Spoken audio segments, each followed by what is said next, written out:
کی توجہ کا مرکز ہے، اور اس عزم کے تحت میں ساہیوال کے کئی دورے کر چکا ہوں اور یہاں عوامی نمائندوں، ticket holders, P T I کے عہدیداروں و دیگر وفود سے ملاقاتوں میں تبادلہ خیال کا موقع ملا۔ اب میں اور میری ٹیم ان قابل عمل تجاویز اور سفارشات پر عمل درآمد کے لیے دن رات کوشاں ہیں۔ پنجاب اب ماڈرن میسو اربنائزیشن کے دور میں داخل ہو رہا ہے۔ ایشین ڈیولپمنٹ بینک کے اشتراک سے جدید اربن میونسپل سروسز کا آغاز کیا جا رہا ہے۔ وزیر اعظم عمران خان صاحب سیالکوٹ میں اس کا افتتاح آپ کر چکے ہیں۔ آج ساہیوال میں 18 ارب روپے کی مجموعی لاگت سے Punjab improvement intermediate cities improvement programme launch کر دیا گیا ہے۔ مجھے یہ ذکر کرتے ہوئے اطمینان محسوس ہو رہا ہے کہ پسپ منصوبے میں اوپن اور شفاف بڈنگ کے ذریعے 11 کروڑ روپے کی خطیر رقم کی بچت کی گئی ہے۔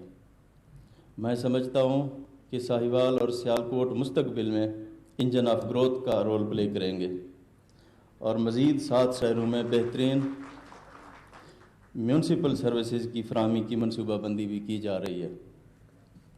آج ساہیوال میں سیگریگیٹڈ پلانٹ اور ویسٹ مینجمنٹ ٹریننگ اکیڈمی کا افتتاح کیا گیا ہے۔ احساس پروگرام لانچ کیا گیا ہے۔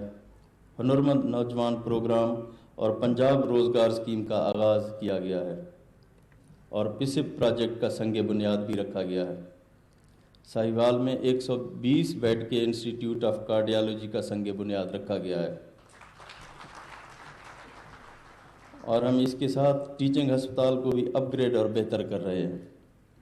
پنجاب میں صحت سہولت کارڈ اور انصاف میڈیسن کارڈ کے اجرا کے بعد اب یونیورسل ہیلتھ کیئر پروگرام کا آغاز کیا جا رہا ہے، جن کا آغاز ساہیوال اور ڈیرہ غازی خان ڈویژن سے ہوگا اور انشاءاللہ دسمبر 2021 تک صوبہ بھر کے 12 کروڑ عوام مفت علاج کی سہولت میسر ہوگی۔ اور میں سمجھتا ہوں یہ ایک ایسا پروگرام ہے جس کی ترقی پذیر ممالک میں بھی کوئی مثال نہیں ملتی۔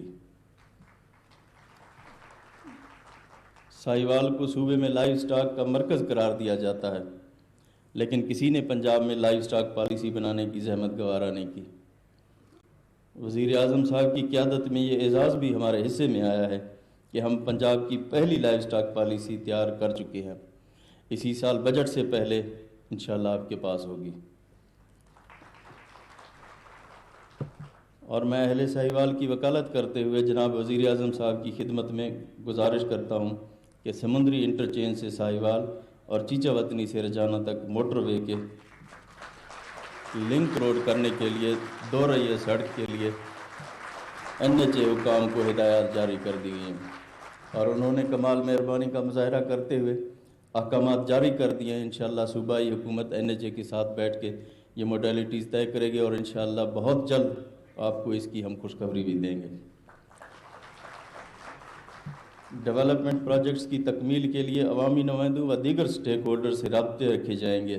آپ دیکھیں گے کہ یہ علاقہ کتنی تیزی سے ترقی کرے گا اور اس کے ساتھ ساتھ یہاں ڈیری اور ایگریکلچر انڈسٹریز کو بھی فروغ ملے گا۔ میں آخر میں وزیر اعظم جناب عمران خان صاحب کا لاہور ساہیوال تشریف آوری پر شکریہ ادا کرتا ہوں اور یہاں ان کی آمد ہمارے لیے حوصلہ افزائی کا باعث ہے۔ ایک دفعہ پھر میں آپ سب کا شکریہ ادا کرتا ہوں۔ پاکستان پائندہ باد۔